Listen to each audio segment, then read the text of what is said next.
National Fire Radio. This episode's brought to you by Notorious Fire Company. Firefighter owned and operated, Notorious Fire Company manufactures and creates quirky and unique items for the fire service. Whether it's your stainless steel water bottles, tumblers, 4-in-1 koozies, you can decorate your emotional support water bottle with more than 100 different designs they offer so very much. From apparel to swag to stickers, they got you covered.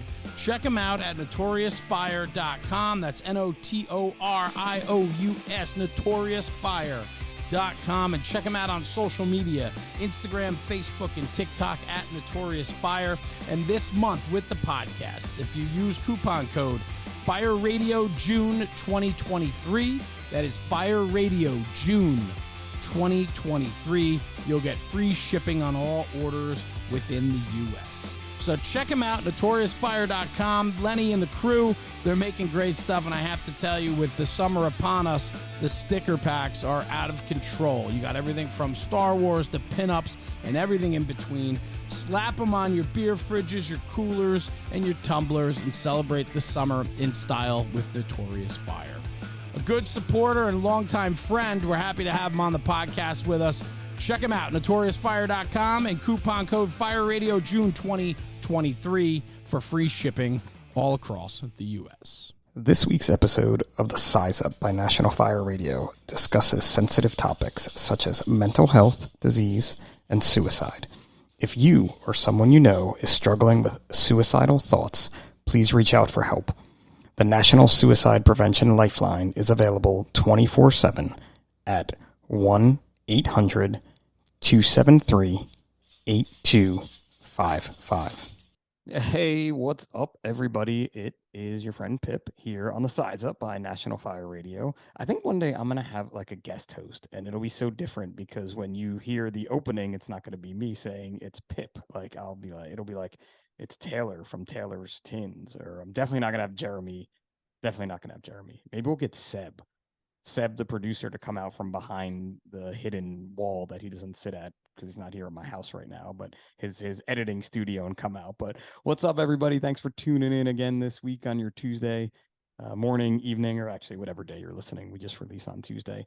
This is episode 27, and I'm super stoked to have a good friend of mine, and I think we're going to trace back our friendship probably to start this off, but she runs an amazing not-for-profit called Suffer With Friends.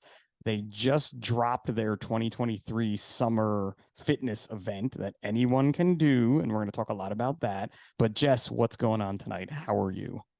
I'm doing well. Thank you for having me. And I did want to just clarify, I don't officially have 501c3 status. Sorry, so my bad. No, bad research, Pip. You can yell at Pip. No, all good.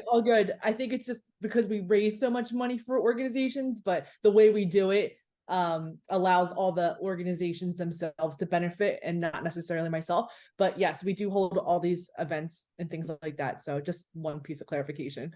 Cool. Well, that is a big piece of clarification. So before we even go down that road, because now you want to talk about not-for-profits, and I may know a little bit about running a not-for-profit, just a very little bit, though. I'm not trying to say I'm an expert at it at all. But so you don't have not-for-profit status, which for anyone listening, to be an official not-for-profit and raise money for yourself, not you personally. Let's get this clear. Not you personally. So Pip, not Pip, but for the not-for-profit, in order to turn that money into helping others, you apply with the federal government for 501c3 status. But what you do with Suffer With Friends is you raise money for other organizations, right? Essentially. Yeah. So the money never comes directly to me. I learned my lesson the first year with having that happen. So like, for example, we'll get into it, but we raised like over 9,000 just ourselves the first year, and then street parking matched that. So it looked like I made $18,000. Oh, you had income. And that wasn't, because it was all the donation. So I got pretty screwed my first year of that happening. So now, instead of any of the donation stuff, it just goes, I make a page on the specific organization site, and they donate directly there. And then of course I pay taxes and stuff like that on the apparel of whatever, like everyone, I mean, I'm sure you know with like apparel, everyone thinks that you make so much money when you sell apparel. Best And business to be in ever. and half the time it's like, just let me break even. I lose money every single time because I recognize, the state that we're in right now and everything. And I don't even charge appropriately for shipping. Like it's because The shipping is the worst. Like it's so like this. Okay, so again, this is why I love the size up, because we talk about all kinds of different stuff, and I've had guests in the past that run small businesses, and we talk about these things, and people don't realize that. And like you were saying, you got into Suffer with Friends to help others, really, to tell your story and just help other people. And so, let me help more people and let me do this. And I would imagine it went very fast in the beginning, and there's some things you don't even realize could happen. And it's a really big business lesson, right? yeah, I inevitably have like gone into debt for Suffer with Friends. Just like, yeah, like I said, I don't charge appropriately for shipping because through like the site and everything, you can set up shipping zones. And it honestly probably wouldn't take that much time, but because I am a one person show, the majority of the time, like I have a really great group of friends that like chip in and help, but in terms of like the actual parts of it, like it's all me.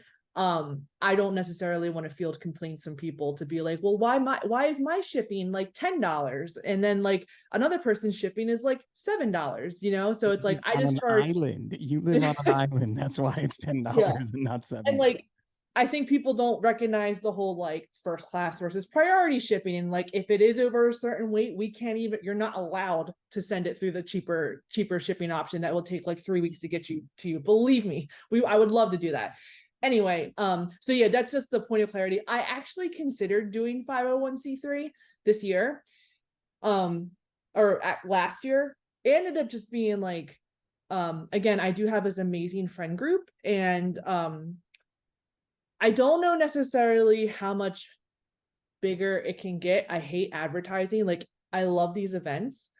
I hate that I'm basically advertising every single day, and that people probably get like so exhausted of it, and they're probably so happy when the event is over because my stories aren't like me like constantly saying like sign up, register, sign up, yeah, register now, because you have to tell people, you have to tell me, like literally, you have to tell me 18 times before I actually just click on that link and go and register for your event. Like I think I can't, I know I missed it. I know I haven't done it every year that I've known you. I know that's for sure. But I know that when I've registered, it's probably been on like the night before it was actually going to happen, because it's just the way we are yeah. sometimes, right? And Like, that's why I do it so early, like 3 weeks to a full month in advance of the event, to just like build up. It also allows me a larger amount of time to like do all the resources and everything that I would like to do. So it's been honestly really great. But yeah, I assume people think like I'm like street park. Like I don't know how much street parking makes with their apparel, but I imagine they have to make a tiny bit of profit considering how much they sell. I would hope But I hope they do. if not, we'll have a talk with them. I'll get them on the Yeah. podcast. I could have a talk with them about But business. half the time I'm just hoping I break even. That's it. Like, you know what I mean? Like every time I have to put in $200-300 in shipping to refund the shipping every time, I like always do the math, because it's like, let's just say like before at the very beginning, apparel like didn't go crazy in terms of like price increases and shipping increases and stuff like that. And so like you could sell a $25 shirt and bake the shipping into it and still have like $1 to $2 left over after whatever, and that could still cover your bags, the stickers that I throw in for free, the labels, like all those different things. But apparel costs themselves now and printing has increased dramatically along with shipping and along with all the other things. So it's like I just moved up the prices because I was like, I just need to break even at this point.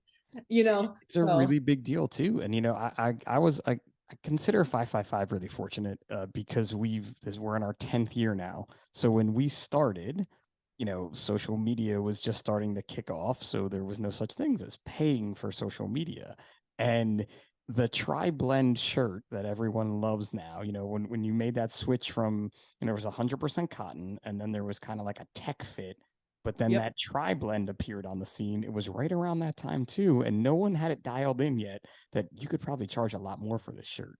So in the beginning, we were able to do really well on t-shirts, where again, if we did the same thing today, and it's why we don't do apparel for 555 right now, because it's just, we'd be charging you so much money and pretty much breaking even, like you're saying. So it's one more stressor. And it's interesting too that we're talking about stressors as we're talking about this whole topic. What is Suffer with Friends? Let's start there again. Let's jump back a little bit from not being a 501c3. But my first question was going to be, what is Suffer with Friends? Yeah. So I've done CrossFit since 2011. It was your typical kind of thing, right? Where, I mean, it's not your typical thing. Let me back up. I've been overweight my entire life, and I did sports in high school, and then I went to college, and then I got my PhD, and I was woefully like inactive my entire like early adult life.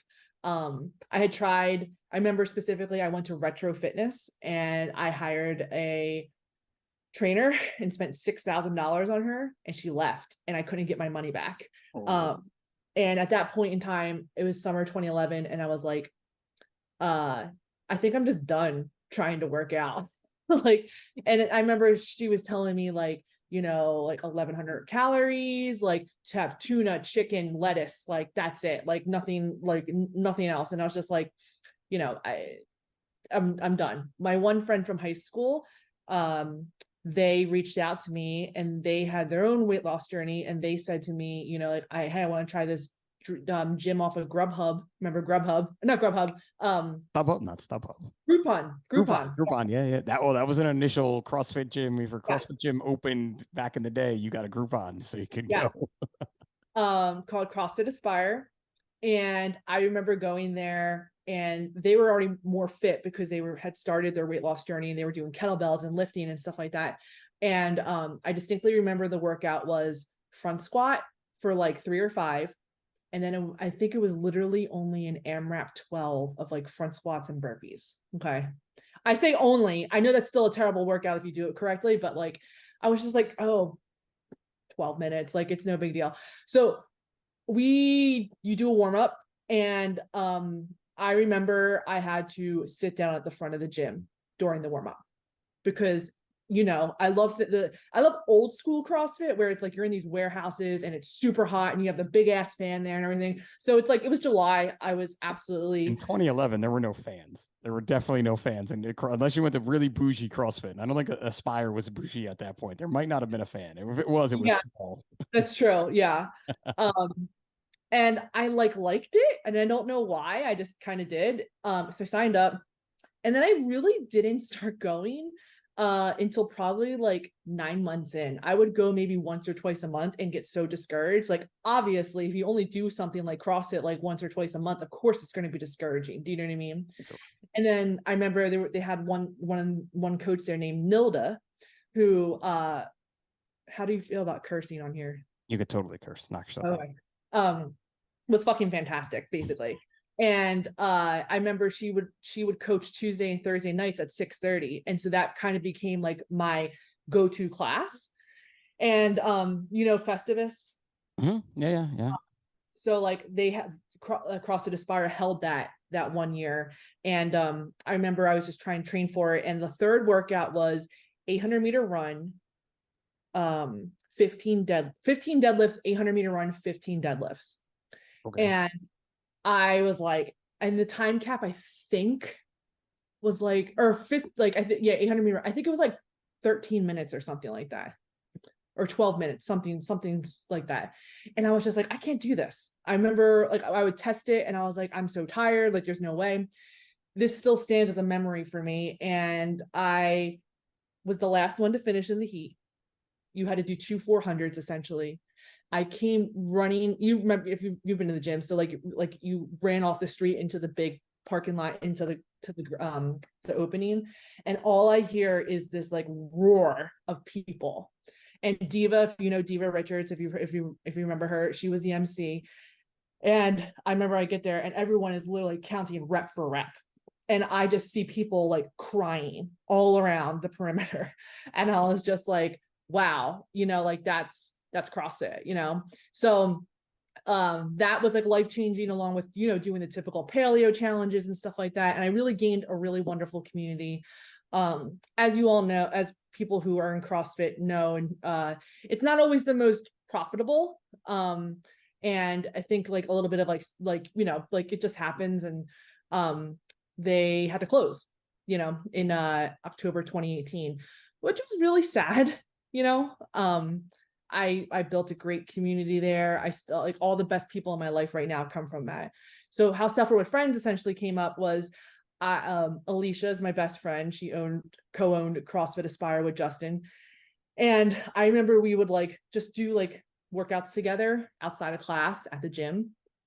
And I came at it from like a negative perspective, where I was like, hey, Alicia, I was like, I think maybe if I make like a separate Instagram account and show that like, hey, you and I are working out together, and like you're super fit and really, really thin and in shape, and I'm not, like it can show other people that you can work out with other people who are various shapes and sizes and still do the same thing. The worst that it's such a big, no, but that's such a big thing, because again, for me, and I've said this numerous times and I'll say it again, I'm not a stud athlete. I'm just someone that works out a lot. I have people that are like, I can't work out like you. And I'm like, you can. We'll figure out a way for you to. You know what I mean? Like we're gonna work out together no matter what. And you're gonna get into the Suffer with Friends end, but that's it. That's what got you on that path, or got you into that, right? Was you and Alicia. And just in case, if you ever want to come to my gym, part of the rig from Aspire is actually in my garage. Oh, really? I bought the Nice. rig when they closed. Okay, yeah. So I just like, I mentioned that to her, and I was like, she's like, well, do you think you're going to go to another affiliate? Like, what do you like, at that time, everyone was starting to come out with their own programming. Right. And so I had followed Miranda and Molly for like the longest time. And I said, I think I want to try to give street parking a try. And I was like, I want to have this account where I know that I am less likely to bail on a workout if because I'm not going to go over to my phone and stop it from recording because I'm gonna feel like a piece of shit. It's kind of like negative reinforcement or whatever. So I remember in September I was like telling a couple people, I was like, like I think it'd be like really cool to just like drop by randomly with people's houses, like with dumbbells, and be like, let's do a workout. And like that was like a really big pipe dream. And I remember trying to like figure out like what did I want to call it. And I remember I think I came up with like terrible, like Suffer with Friends isn't a great name, but like I came up with other terrible versions of it, and it was like too dark, and my friends were like, this is too depressing. And I was like, you can't, like, it can't be like that. So you can't be this depressing in your workout. yeah. So came up with Suffer with Friends, started street parking, I believe October 6th of 2018. And I was pretty sure that I was going to be like 2 weeks in and be like, I can't do this. I can't work out at other friends' houses in their driveways. And then, I mean, for street parking, I'm trying to say, like, for the good of street parking or whatever, they were still small at that time. Yeah, 20. Yep. And they like I remember Miranda, Julian, and Molly like commented on one of my videos, and I was just like, what? I was like I'm just this little person. I'm not a little person physically, but I'm like, I'm just this little thing out here living in South Jersey, and like you're commenting on my shit, like what? And so that initially just started as a way to keep myself accountable. That was when Miranda had reached out to me to become a camp counselor for street parking, and I was like, dude, I've only been in this community for 3 months, and like I mean nothing to people. Really? Like, I thought you were there forever when I met you, or when like we met there again, because we had met prior, but then when we met at camp, I figured you were just there. I don't know. I just figured it was a lot longer.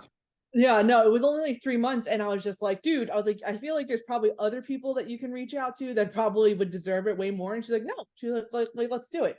And then I started talking a tiny bit more just about mental health, because I was going through a couple different rough periods during that time. I think the gym closing hit me a lot harder than I thought it would, because it was my place of consistency.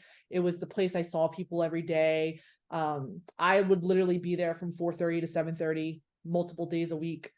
And I think like certain things that I hadn't necessarily dealt with when I was younger, because I had some mental health stuff when I was younger, which I'll get into, just started creeping back up.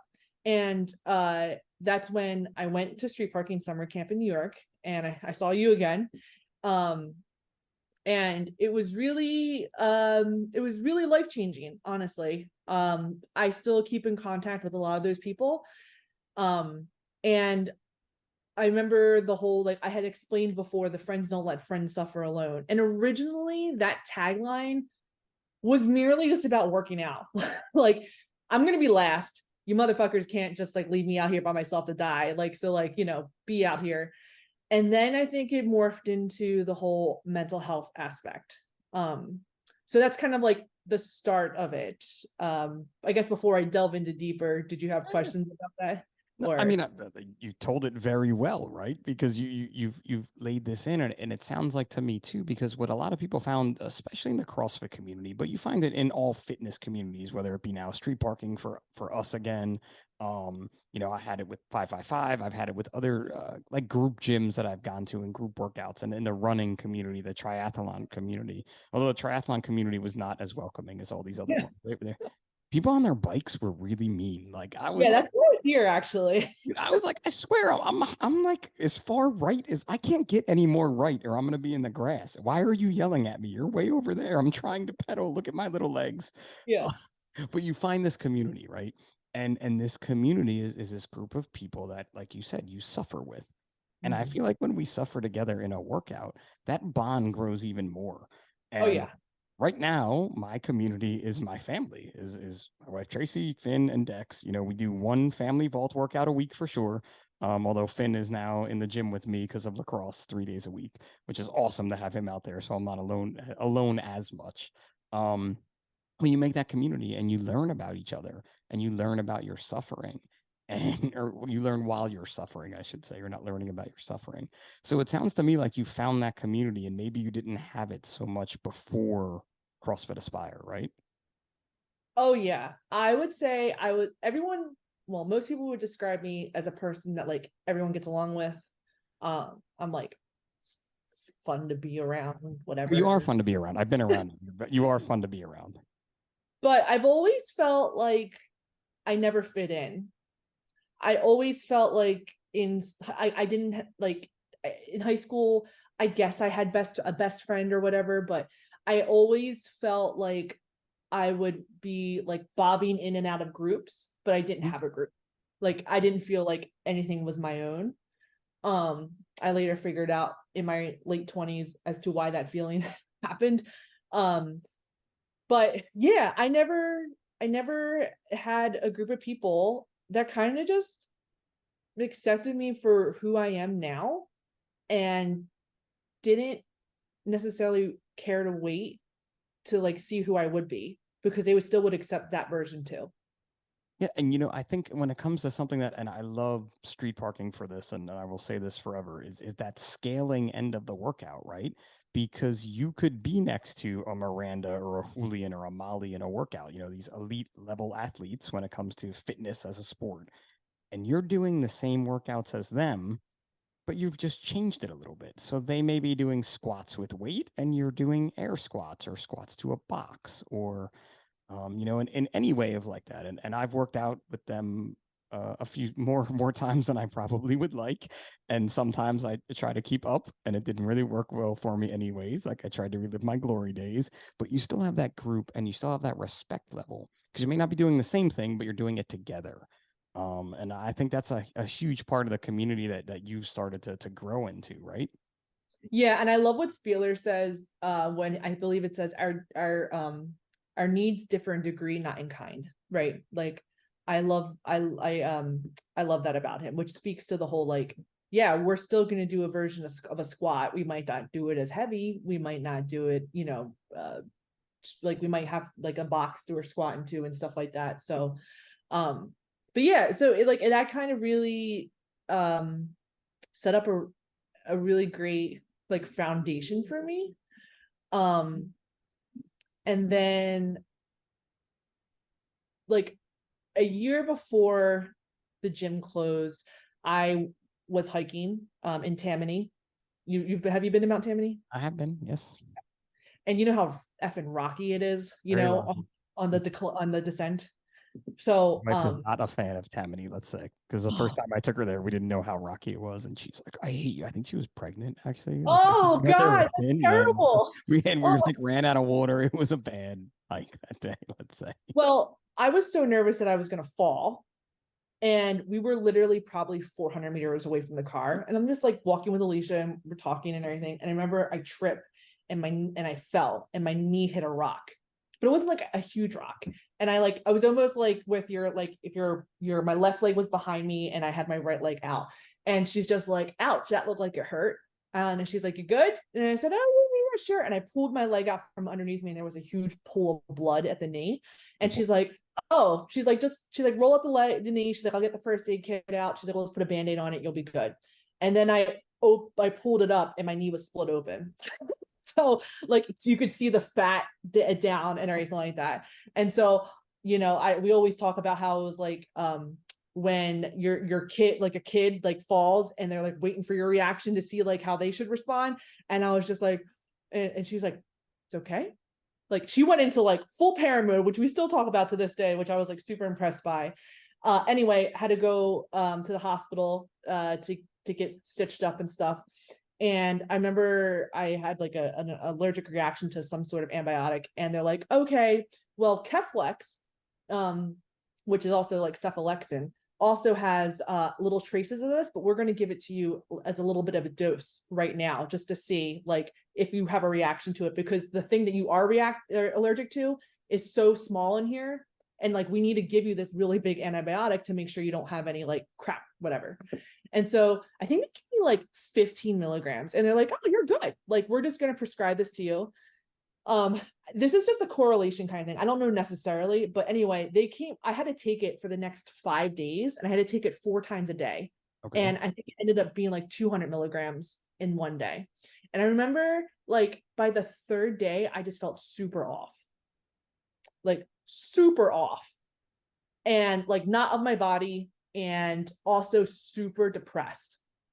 And I was supposed to go out for a friend's birthday dinner and I just got super like, I retreated. I like stopped answering people's texts and I started getting super scared because I was like, I'm thinking things right now that I should not be thinking. And I finally told someone late at like 11 o'clock because they're like, it's not like you to miss out on a birthday dinner for somebody, like what's going on. And I told them and they got me through the night. And then like, once it cleared out of my system, I felt a lot better. And I looked it up and like one of the rare side effects of that is suicidal thoughts. And so now it's like, so like that happened. And I had told Alicia at that time and she's like, you mentioned a couple months ago when you were feeling really stressed out that you were going to look into a therapist. Do you think that's something worthwhile doing?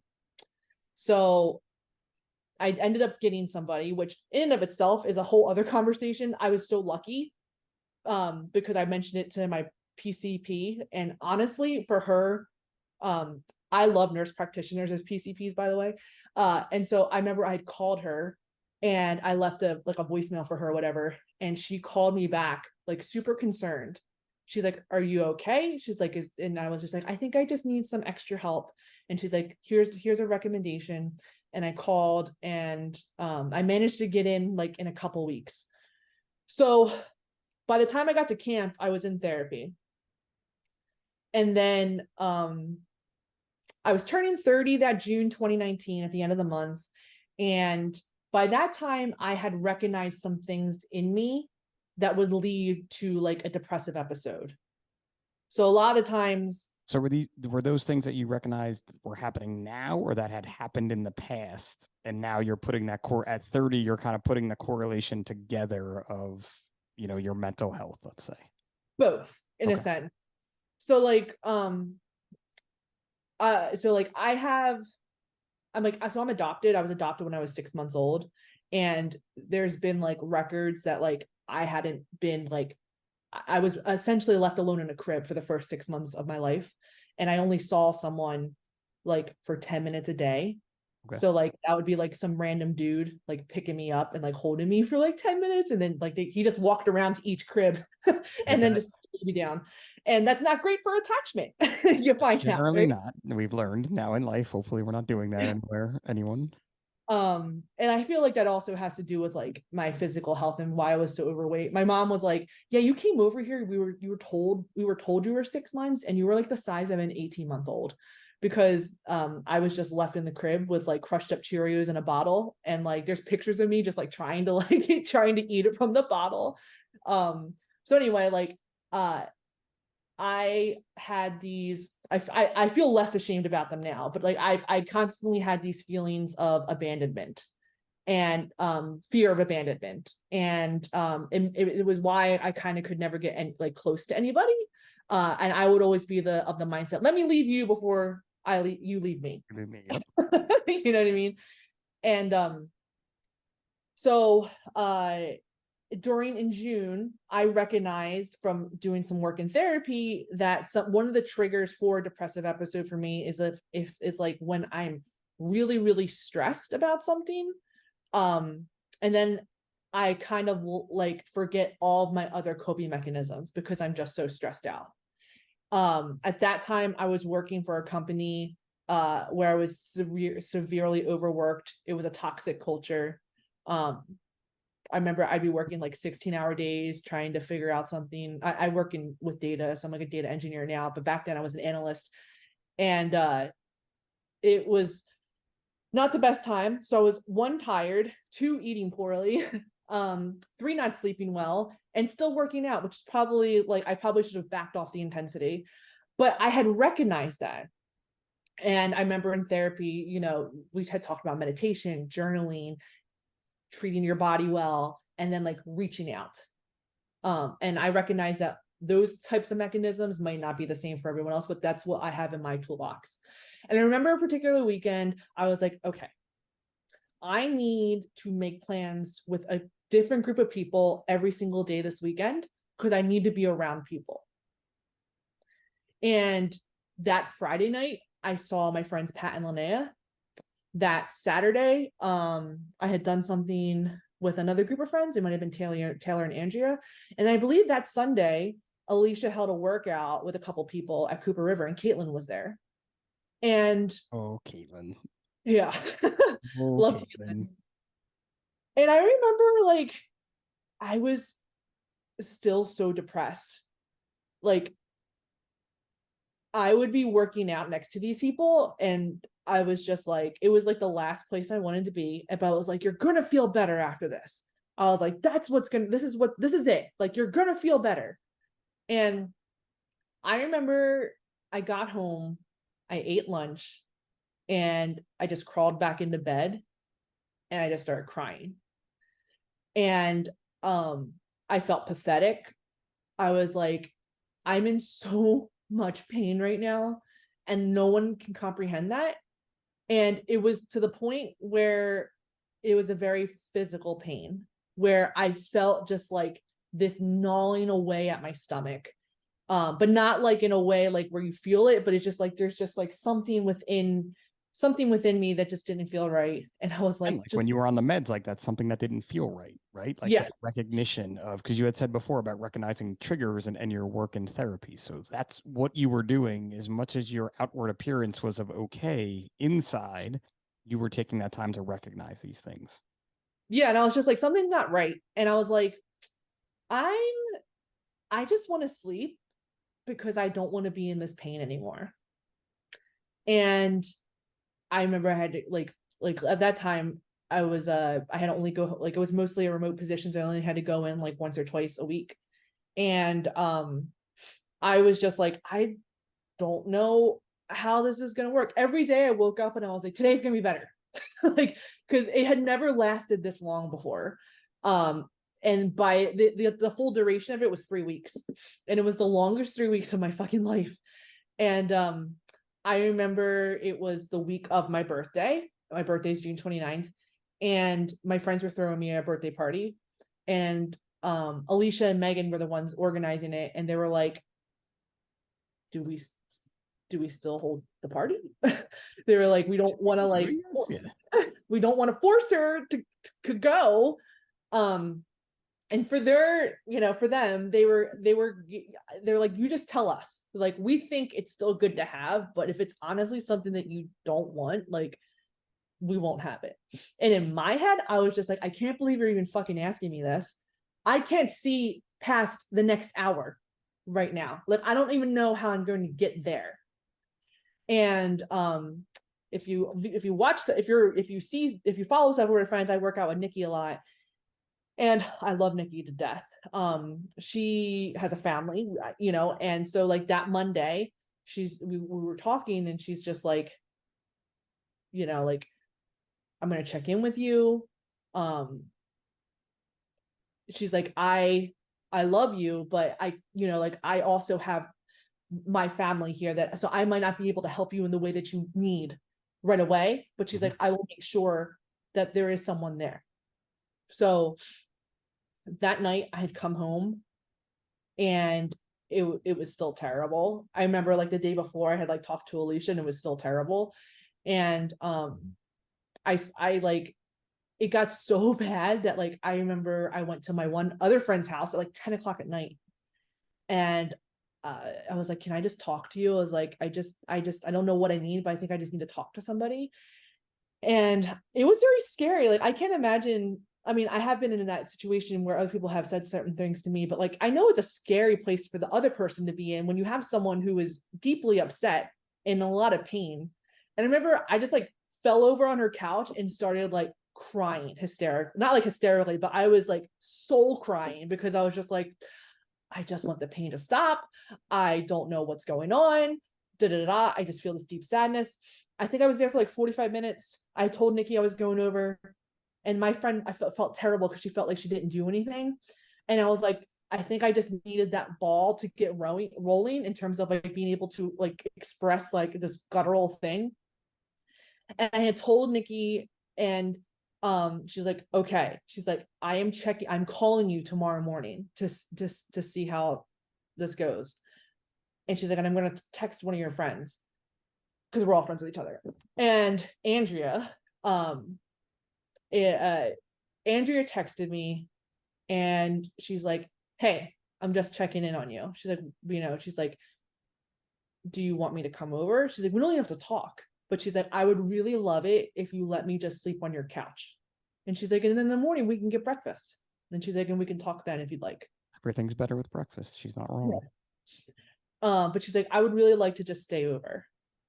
And I was like, you don't have to stay over. I'm going to be fine. And she's like, well, how about I just come over and we just hang out for a tiny bit? And I was like, no, like, you don't need to do that. I'm like, maybe we'll get breakfast tomorrow. Like, I'll text you in the morning. She's like, I'm just going to come over. And she's like, you don't have to talk to me, but she's like, I'm just going to be there.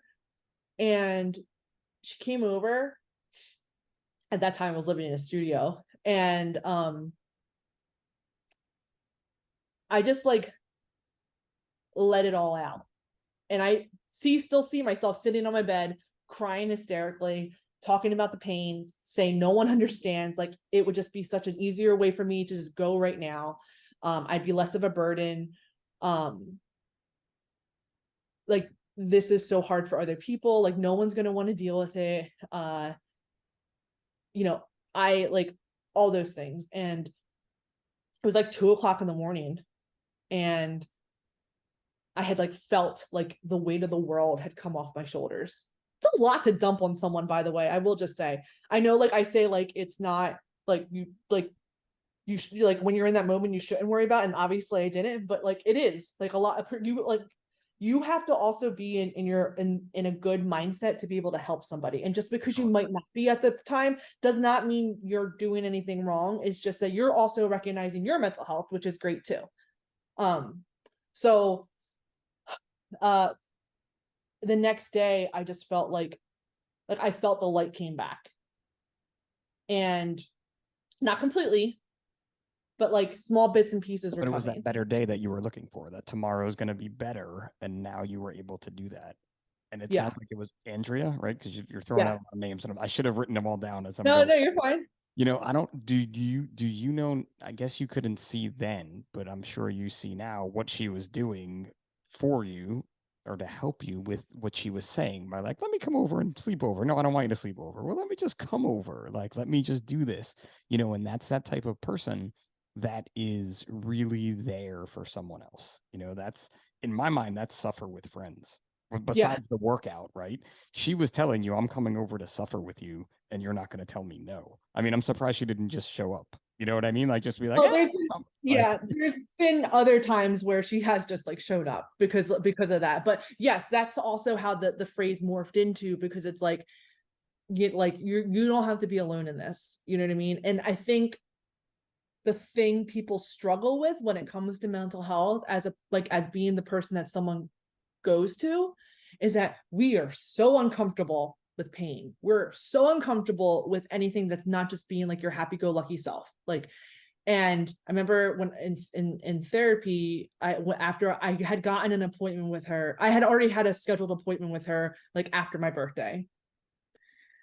And she was like, you need an under the blanket friend.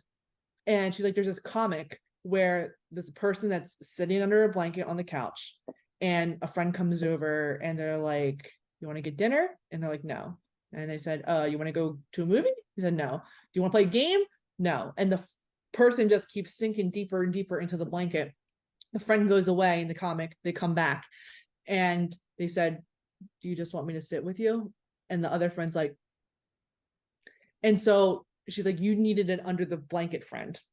And it's really difficult for people to be able to sit with somebody when they're in so much pain or when they're feeling so much anxiety, because all we want to do is be a fixer. We want to provide solutions. And a lot of the times the people that, I mean, just for myself, like, I fucking know that I need to solve this. Like, do you know what I mean? Like, I just need to know in that moment that like someone else cares, that I'm being acknowledged, that like, yo, what you're feeling really fucking sucks right now. And I'm going to be here for you while you're going through it. And so that's where I've learned a couple different things from this. One, if I'm about to vent to somebody, I'll try to be like, hey, how are you right now? Are you in a good mindset to be able to listen to me? Because it gives them the opportunity to be like, not at this moment, but can we talk later? And then two, if someone comes to me to talk, I say, do you want a solution or do you want me to just listen? that is one of my favorite lines. I use that on Mrs. Pip all the time. Mhm. Do you want me to solve your problem or do you want me to listen to your problem? Or I should say help solve your problem, because that is such a big line to use. And in my community of emergency responders, you said it, we are fixers. Right? I want to fix everything. I fix problems that I go to. You have a problem, you call me, I come and I fix it, and then I leave. It's the best part of my job is I get to leave, right? But when you deal with a friend having a mental health crisis, or again, if we're having a mental health crisis ourselves, that fix is not always there. But sometimes you don't need that fix. You just need to listen. And I think that's a huge part of it. Yeah. And like sometimes God, I remember like I had certain conversations with some friends, and not that they would brush it off, but they would kind of just be like, I think this is just something you need to talk to your therapist about. And in that moment, I would be crushed because I would feel denied and like dismissed. And it would be something like, well, bitch, I do have my fucking appointment with my therapist, right? Like to go, like, but I just need comfort. Do you know what I mean? And it's so hard for people to understand that, right? Like it's so hard to understand what someone else needs. And that line, like you should go talk to your therapist, is more in my opinion, because I've heard it from people before, is more fear, right? Because they're so Yes. afraid of saying the wrong thing to you at that point.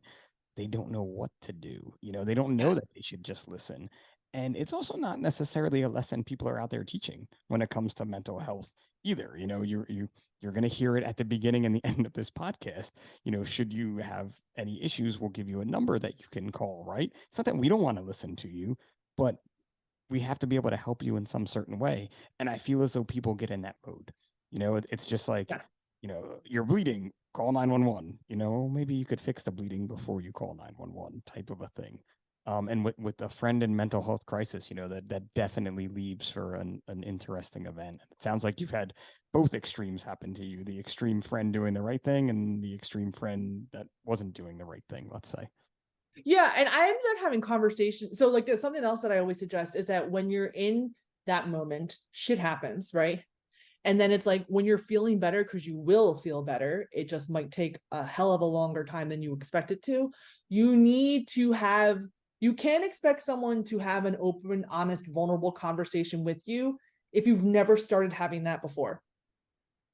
And I think that's something that might be lacking in a lot of relationships in general. So I end up having conversations after the fact, and I like we'll talk about it. And they've said that they're like, I'm so scared. Like, what if I say the wrong thing? Yeah. And so out of those conversations, actually, I've developed a really great system, because I have when I say tiers, I mean in terms of levels of support. So like if I need shit to get done, like I have this group of friends that I should go to that should also be in contact with the people that can sit with the pain.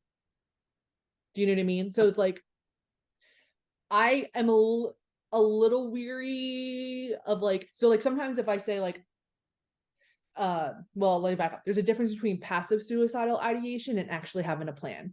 Passive suicidal ideation is saying like, oh, like I could drive my car off the bridge right now. And it's a fleeting thought, right? Or like, I just don't want to be here. Or it would be so much easier if I wasn't here. Like you don't necessarily have a plan. And those types of thoughts are way more prevalent than most people know. It's something we can't track because it's not like they're not doing a lot of research on it, honestly. So if I say to somebody like, I don't want to be here, or it would just be so easier if I'm not here. If I say it to the right group of people, they know. And then that group of people will flat out ask me now. Like, so Nikki has said to me, she's like, I will listen to you all you want. She's a psychologist herself in a different field. But she's like, after that situation, she's like, I will not hesitate to ask you if you want to kill yourself now. And that if you have a plan. And she's like, if I'm being that honest with you, you have to be that honest with me. And she's like, I do not care what your answer is. She's like, if it's yes, I'm going to get you help. She's like, you need more help than I can provide. And so she's like, I will go with you to the hospital. I will stay with you at the hospital. But she's like, you need a higher level of support than I'm able to do. And so that's when she said, so it's like, again, with the like having those open, honest conversations. But if I were to say that to someone else who might not be able to handle that, like it could escalate into a situation that I would not want it to. So in those types of situations, I have the other group of friends who are the doers, who could be like, hey, people who are handling the thing, like, what can I do? Like, do you need me to call somebody? Do you need me to go get someone to visit? Those types of things, you know what I mean? So out of that particular incident in 2019, I've developed something called a stop sign group. So during that time, I remember laying in bed, crying my eyes out, holding my phone on my side, and literally texting out, I'm scared, I need help, to 5 different people, and deleting it all at once. Because I felt so ashamed to say that to somebody, even though I was really close to all these people. I didn't know how they would react. 2, I didn't know what they were going to do. And 3, I was just like, you are a fucking dumbass right now. Like you have no reason to be feeling this way. So recognizing that, there's like 5 people in that stop sign group where I was like, hey guys, sorry, you're really close in my life. We're calling this the stop sign group. And we've all kind of come to an agreement where if it's really ever fucking bad again, I will send a stop sign to this group, and then they will take it offline into another group and get shit done, and know that someone has to come over. Someone has to help me out. And it eliminates me having to say it and feeling deeply ashamed. That's amazing. as you're saying this, I'm processing it all through my head and processing people who I've spoken to in these types of situations before. And it's such a great thing that I feel like everyone needs a stop sign group. Like I need a stop sign group where I don't have to say that, where I've never been down the road of thinking I wanted to harm myself in any way, shape, or form. However, I have been to therapy and I have dealt with my own mental health issues. But knowing that one of the hardest parts of it is to pick up the phone and call a friend, even though I know they could be, like you said, any of your best friends, but making that call. And I'm really fortunate to have Tracy, who has told me, I can't help you with this. You need to call this person, or you need to call that person, or I want you to call that person. Or maybe once or twice she's called that person and had them call me because she realized that that's what I needed. But that idea of just texting the stop sign to a few people, and I'm going to make an assumption, you could tell me if I'm wrong, but if they text that in that group, you all know too that there's some type of problem maybe for them. Like you have that there for each other, correct? Or no? So they don't necessarily need it. They're not No, I think we all need it. Don't say that, because I do think we all need people like this. Maybe they don't need the stop sign end of it, you know what I mean? But I think that, remember, when we talk about mental health, everyone needs some form of someone, right? Yes. So Yeah. maybe it doesn't work that way in that group, and I just made that assumption. But I Okay. feel like I could text you a stop sign tomorrow, and you would be like, I gotta call Pip because he needs to talk right now. Yes. And Yeah. I think it's just that simple that I didn't know about until now, that I'm like, that's really like a take home from this. And that no matter where you are on your journey, that you should create some type of a stop sign group, which this actually may be like the name of this podcast. That's why I'm writing it down now, but somewhere. No, yeah. So like we're all collectively in the same friend group. And then I know how to, if I notice something about them, I know how to like individually know how to do that. Okay. Yeah. Yep. With them. So I think too, and that's another important thing too that you said, and it's funny, before we started recording, Jess told me, she's like, I'll be rambling a lot in this. Just stop me if you need to. But I wasn't gonna stop you because your story, you had so much going on in there, right? But you've developed that like, I took a psychology class in college a really long time ago. I didn't pay much attention, but like it's almost like a call and answer, right? That relationship back and forth with your friends, where like you can help them, they can help you, because that's what we all should be doing. I feel like in society we've gotten too far away from that, where it's like, just offer some help, whether you're that blanket friend, whether you're I want to come over and sleep on your couch friend, whether you're like, I'm driving you to the hospital right now, friend. You need to have those in your life. And I think we all have them. We just have to recognize it better. Maybe that's what I'm getting at. Am I rambling? No, I mean, I think that's a great point, because loneliness is a thing. And we all may experience it in varying degrees. But I think like we somehow sometimes we just lack connection. And for me, during those times, it is feeling like a deep disconnection. But then I also learned that it's because I kept seeking the connection somewhere else that I was so deeply disconnected with myself. So I have this thing where I say to people, I've gotten a lot better at it. I'm still not the best, but I've gotten better. I used to seek and build out homes in other people. And then therefore I would become so fearful of being abandoned, and it would go back to like, oh, I'm always seeking home, that I would prematurely abandon myself, because I was like, oh, they don't let them do it, like let me do it. And So then back to that high school kind of friendship thing you were talking about before. And I think I've tried to like end my friendship with Alicia probably 15 times by now. She never leaves. She just never leaves. I could see that with Alicia, definitely. We haven't talked, she and I haven't talked in a while, but I could totally see like she's not leaving. Yeah, she's like, are we done with this now? She's like, it's and for her, she's been pretty awesome. It's been a lot of growing in that area. And now it's like I've learned home is within myself, and that I get to let people into my home now. I love that. That's how we should all be. You know what Yeah. like in reality, when you say that, and I'm like, I love that because home is within myself. Like, and regardless of who you have, you know, where you're at on that life, if you're doing that, you're never gonna have that abandonness, you know, Mhm. that you were talking about feeling. Yeah. I think like the reason like I kind of put together in therapy, and again, I want to like say like too, like my therapy experiences are different from your therapy experiences and what have you, is we kind of, oh God, it was like the worst thing ever. I remember telling Nikki about it and I was like, I'm fucking terrified to do this because we had gotten to a point in therapy where she's like, do you want to try something? And it was during a particularly rough session. And she's like, what if we like revisited you being like an infant kind of thing? Because she's like, I think what happens is, she's like, when you were in that orphanage for 6 months and you were never held, you were never picked up, and anytime you cried, no one came. Biologically, you started learning no one is coming, so I'm not going to say anything anymore, and I'm not going to like react. And for like the majority of my life, I just never said shit. And I remember the first person that ever really saved me was my 8th grade English honors teacher, Lauren Wiley. And 8th grade, I was just going through some shit, just probably typical adolescent crap, along with some family stuff. And I remember sitting in the corner of my room with a plan to do it. And then I was chicken shit and too scared and couldn't do it.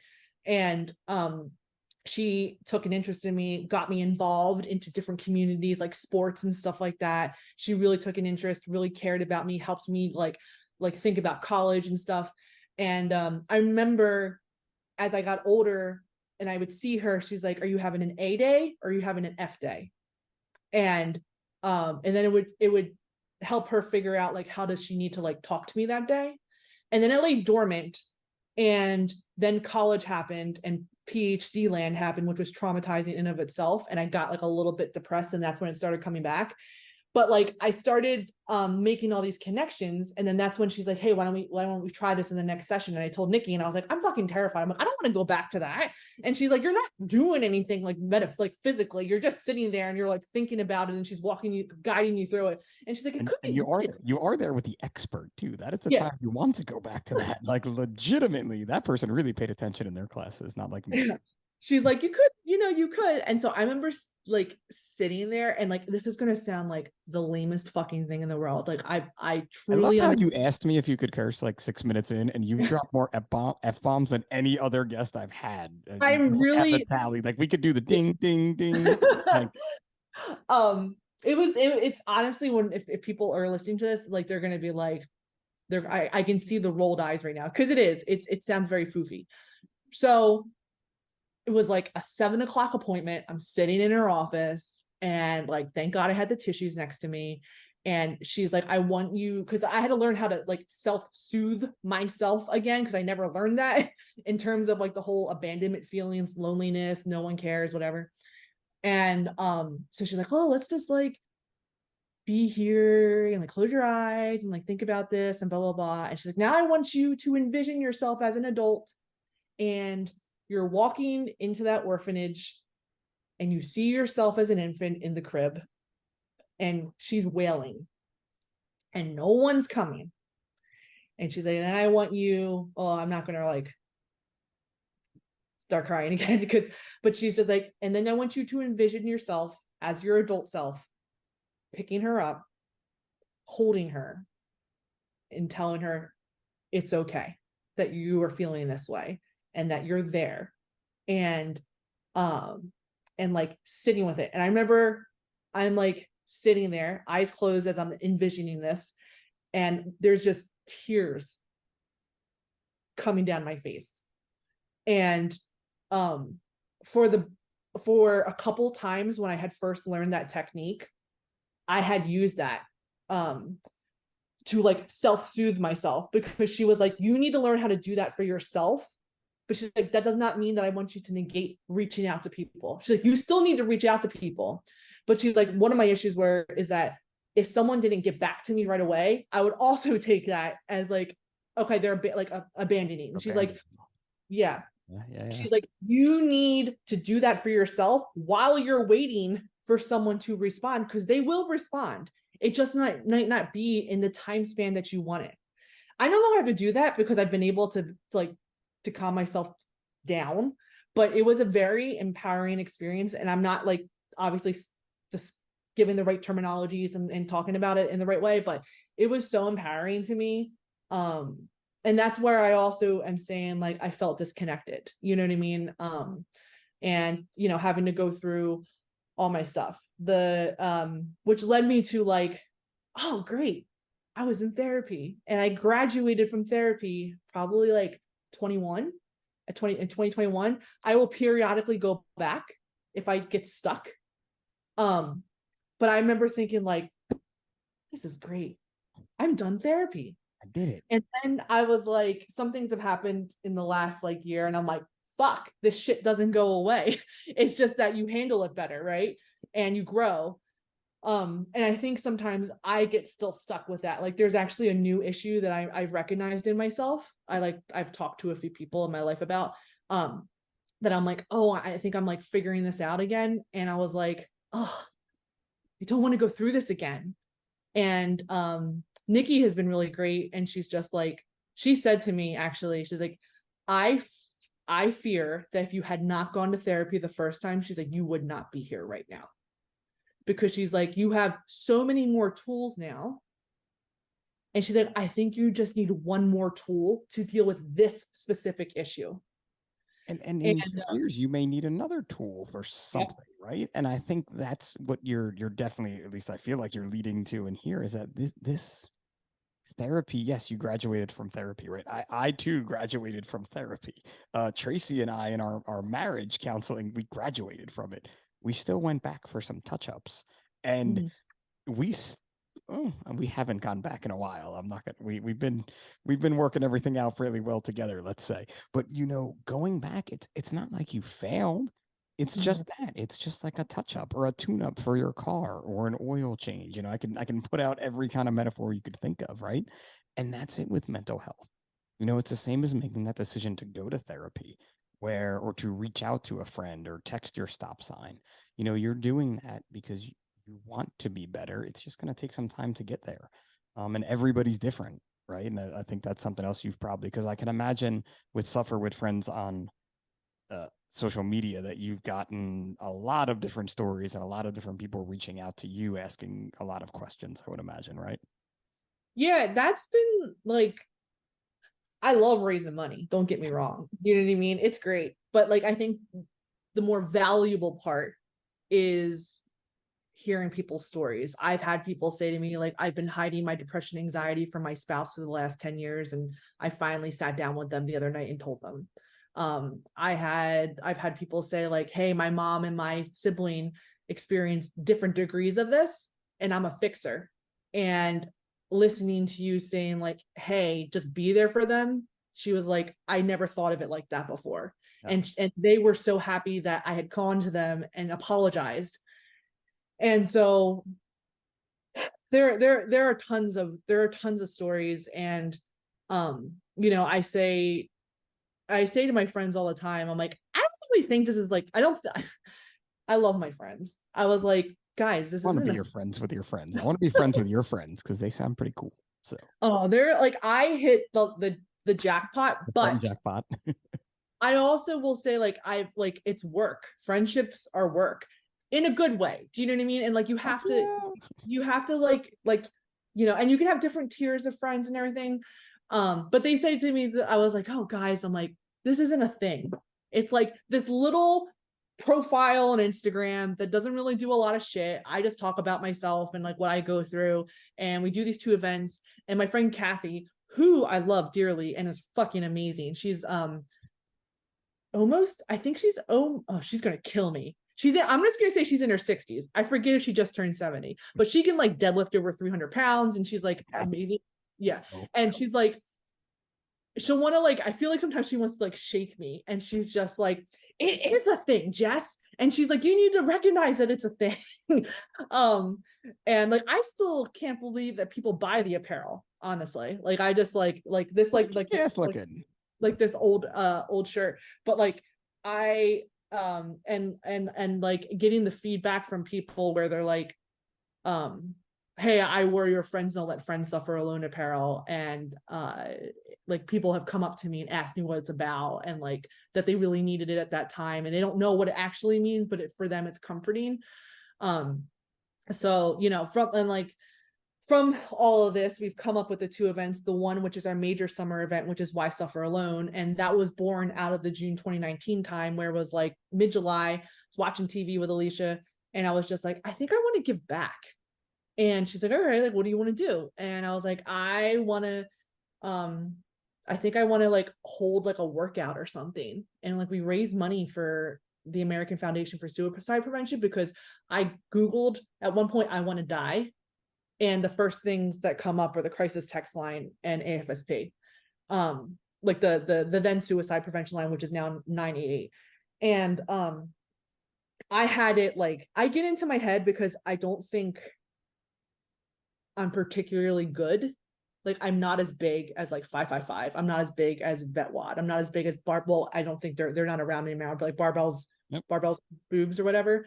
And it's like I'm like I'm a person of one who gets my friends to like help me out with like different things, and the way that I like pay them for their time is I give them a shirt. Do you know what I mean? Or I buy them high fives, and you buy them ice cream. Yeah, because there's this really great, this is a side note, in Philly, there's this really great local ice cream place called 1-900 Ice Cream.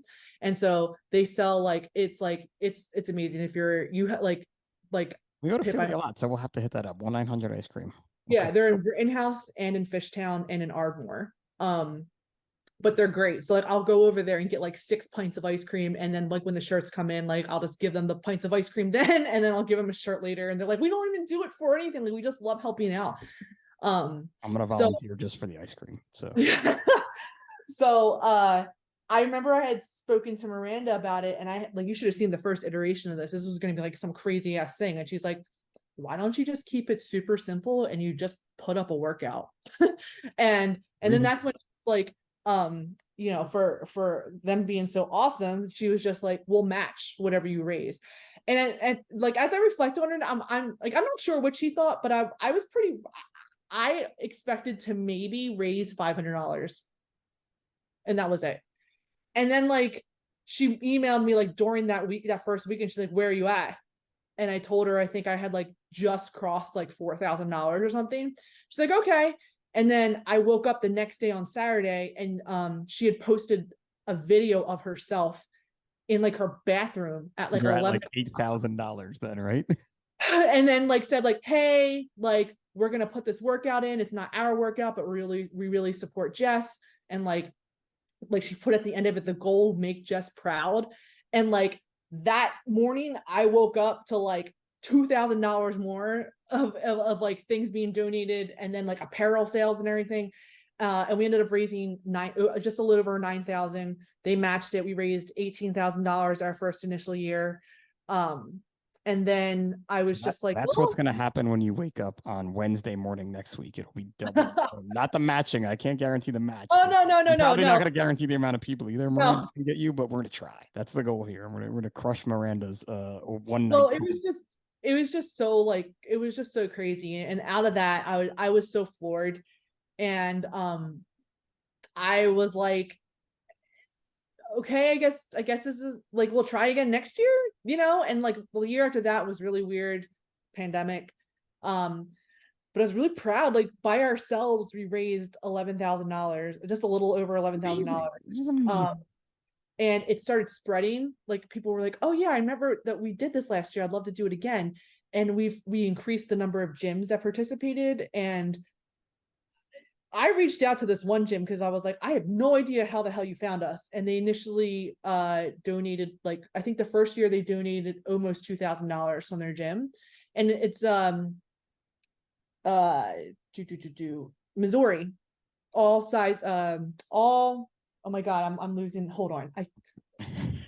I have to get, I always have to get it right. You've said many names in this podcast that you can miss one. It's totally well, because I love them so much. I mean, I love all the gyms, obviously, but it was like I had a little bit of what do you call it? Not a hang up, a head up, because a lot of the gyms that participate are like, I have friends around the country that will bring it to the gym. So they're renamed A2 Fitness in Liberty, Missouri.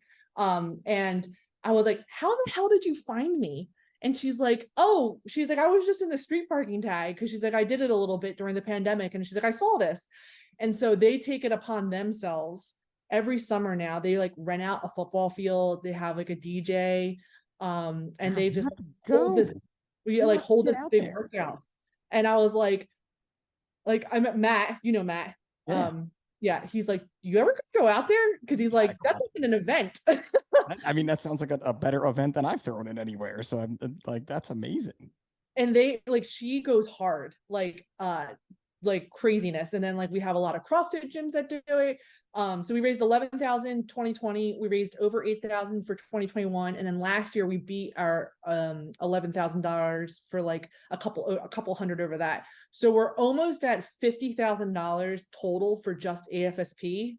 I think we're literally like $800 away from saying $50,000. This year, because it's 5 years and it's a celebration of the fact that I'm still here. That's kind of the tagline, still here.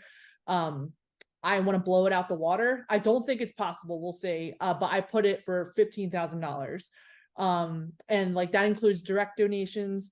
And then every piece of apparel that we sell, also a portion of it gets donated at the very end of the event as well. So that the apparel stuff is a pre-order. Lifting Culture, which is a South Jersey company, Lifting Culture Apparel, some people might know them. They designed it, and I was really grateful for them. It's pretty bad. Then I've seen it. Yeah. Thank you. And then like obviously, so what do folks have to do to sign up? While you're talking about it all, how am I going to get all these size up people that listen to us every week? Where do they go to where do they go to sign up? And then what do they have to do? Because some may be like, I can't do this. I don't work out like crazy Pip and Jess. Like, yeah, well, we have different variations of the workout. So Miranda Alcaraz from Street Parking programmed it this year. And I just keep saying it had a street parking feel when I looked at it. And I was like, I wonder who did this programming. I was like, so she emailed me at the beginning of April, and she's like, I told her, she's like, do you have any special numbers? She's like, movements. And I'll get like, so I'll repeat this as the workout gets closer, but it's 5 thrusters because of 5 years. And then it's 6 because that was the month in which I had that depressive episode for June. So so the workout's a 20-minute AMRAP. So 20. So it's 20 minutes. Yeah. You're gonna do 5 thrusters and 6 burpees and a 100-meter run. And so the original version, don't even give them that. Just go with this one, because then people will be more confused. The original version, she says, how badly do you want people to hurt? And I remember sending it to Matt and Nikki, and Matt said no. He's like, literally, he's like, I don't even mean that jokingly. He's like, no one's going to do this workout because he's like, so a workout. Go ahead. A workout like this that you have programmed, because I looked at it, like I could go full send for 20 minutes on this workout, and I will be a puddle of disgustingness, and there will be breaks in my full send. But this is the type of one that I want to do full send, right? Yes, it's more manageable, but it still will hurt a lot. Yep. And Lopko, who's one of my friends, said to me, I was like, it doesn't look that bad on paper. And he's like, it's always the ones that don't look bad on paper that are terrible. He's like, this is the kind of workout, well, you'll do a round in 50 seconds and you look up at the clock and you're like, shit, I have 19 minutes left to go. It's 19 minutes and 10 seconds left to go. I'll take 10 seconds. So it all goes quick. So where do we sign up? Where do we sign up? So you can go to sufferwithfriends.com. And there's the links are on the page, or probably the easiest way is you just go to Suffer with Friends on Instagram, and you click on my link tree, and there is a link to the actual AFSP site, which is basically your registration. We suggest a $5 donation. So if you complete the workout, donate $5. And then there's another link to take you to the shop. to pre-order apparel. If you So don't, don't just be cheap and just do the workout for $5. Go get a t-shirt. You need a t-shirt after it too. hey, I'll say, anything. you don't have to say it. I can be the mean guy because it's not my event or my not-for-profit or my raising money. So buy a t-shirt. Don't be cheap. It's great. There are tri blends, which is, I just keep that Bella canvas all the way. But yeah. Go ahead. No, go ahead. All this information too is going to be in the show notes. So if you're on our page on Instagram or you're on our page on YouTube, you'll see it all in the show notes on where to go to sign up. The only thing we didn't say is the time frame. When do they have to do this by?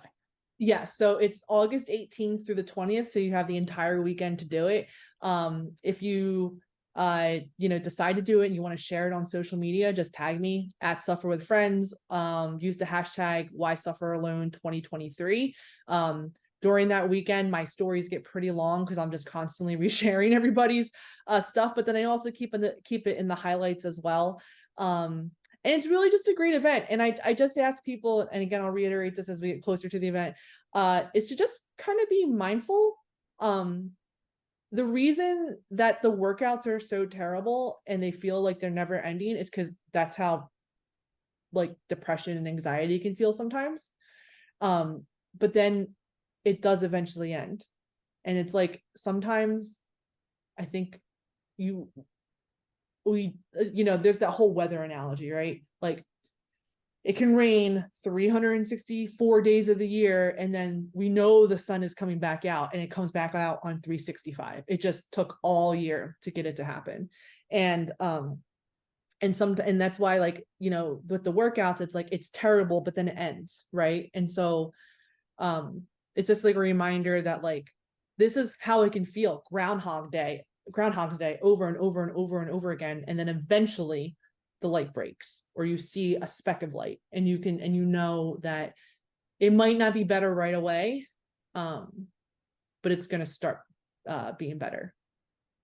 That is the best way to end that end of this podcast, because you just literally laid it out there that it's always going to be better. It's just going to take some time to get you there. And that's the kind of hope we want everyone to have that's hopefully listening to this. And I can't thank you enough, Jess. And now we have to do the fun ending too. Unless you have anything else you want to throw in there. You want to name drop anybody else or say a couple more F-bombs so Sebi can do the ting, ting, ting thing? Oh, no. It's okay. It's so funny. I remember when we were at camp, I forget who said it. They're like, we had her be the family team captain, co-captain. Lady who just keeps cursing around all these little kids when they're there. I'm like, I'm trying here. So the effing hard not to curse. See all these kids that I got going on here.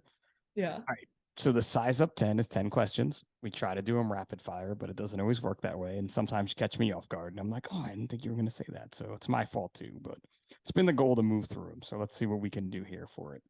So Jess, beach or mountains? Mountains. Love it. Night out or night in? Night in. A good book or a good movie? Can I say both? Oh, no one said both yet. So you could say both. Yeah, sure. Why not? I make the rules here. Oh, this is a hard one for you. I think. Maybe not. Cross-country road trip. Who's going to be your co-pilot? I don't know. I could do that probably like 4 different times with 4 different people. We'll just go with that then. We'll just go with 4 different people. You don't have to say anything. I mean, probably like Alicia, Nikki, Andrea. Alicia and I have traveled so much together, that would probably be the easiest. We were actually talking about that this past week because I was like, oh, it's just like we don't take vacations. Every vacation that we do, we're dying somewhere because we're hiking some like really difficult thing. But that's my version of vacation. Like, don't ask me to go. I said to her, I was like, don't ask me to go on a cruise. Don't ask me to go sit on some beach with you. Like, let's go somewhere. Yeah. All right. Do you make your bed every day? I try. That's good. Trying is good. Would you take $1 million right now or go back to when you were 18 with a redo? 18 with a redo. All right. That's fair. Fair enough. Highways or back roads? Which one do you want to go on? Oh, God. I'll say highways. Ooh, really? So you want to hike, but then you want to go the fast route to where you're going. Huh? You want to get there. That's it. Bucket list place to visit. So I have this I actually have this as a goal. When I turn 40, I want to hike Tour de Mont Blanc. Help me out. Help the listeners out. That's in Europe. So it's a huge ultra marathon race. I think it's like over 100 miles. I'm not going to do the whole thing, but I want to do like little chunks of it. And so it's great because like the entire trail goes through like these little towns in Italy, like in all the other countries and everything. So like actually Alicia's going to do that with me when I turn 40. I've told her to start saving up like 3 years ago. So an awesome adventure. All right, 2 more questions. Football or football? I love both, but I mean, Women's World Cup, football. All football. Okay, fair enough for that one too. All right, last one, and I think you probably already answered this, but the best advice you could give to your younger self. It's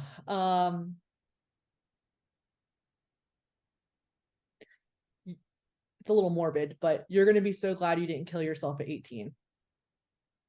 That is amazing advice. And for real, and for so many people out there that need to hear something like that right now, you know, it doesn't have to be 18. It can be 25, 30, 45, whatever age, you know, you could be so happy with yourself knowing you did not do that. Because as Jess said, you know, the sun's going to shine one day, right? And that's what we have to keep working for. Yeah, it'll just sometimes take a lot longer than you wish it would. That's okay though, because it's going to happen, right? Just like those workouts. We're going to get to the end of them. Yeah. To the end of this one. So Jess, I cannot thank you enough for this conversation. This has been a great night. I've realized though, podcasting at night, my light changes behind me because now it's dark out. I'm used to those doing these in the morning, so I'm gonna have to work on my studio here. But your lighting's great though. I will say, like me, I'm just like in this, like I haven't perfected the lighting thing, and I'm also on a super old MacBook Pro. But no, just I really appreciate you inviting me. We should definitely work out together soon. You know, you're always just like a bright, like I don't even know, like a bright light or something like that, you know. And I just, you know, I love who you are and what you stand for, and just, you know, just appreciate you as a human. And you know, like anyone who might be listening to this, who might be having a difficult time, whether it be small or something that you think is catastrophic, you may reach out to someone and it might be the wrong person. That does not mean it was wrong for you to reach out. You just have to try again. Again, you're I can't use that. Can't say that line that I say a lot, but you're just hitting the nail right on the head with so many things because you've lived this, right? And you know it. I think that's one of the best parts with Suffer with Friends is that you're out there doing it. You know, you're doing it every day. And again, I can't thank you enough. This has been the longest episode of the Size Up since the reboot, by the way, too. And I have no problems letting it just keep going because, again, if there's someone out there that need to hear this or is hearing this or is listening, you know, we're just happy and we're here for you. So you can reach out at any time. So Jess, thanks. Maybe we'll do a recap after the workout. We'll do a quick live after the workout or something like that. But we'll definitely revisit Jess and Suffer with Friends on the Size Up on another episode for sure. So thank you so much for spending some time with us.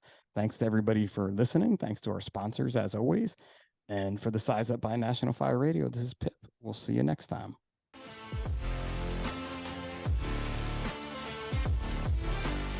National Fire Radio.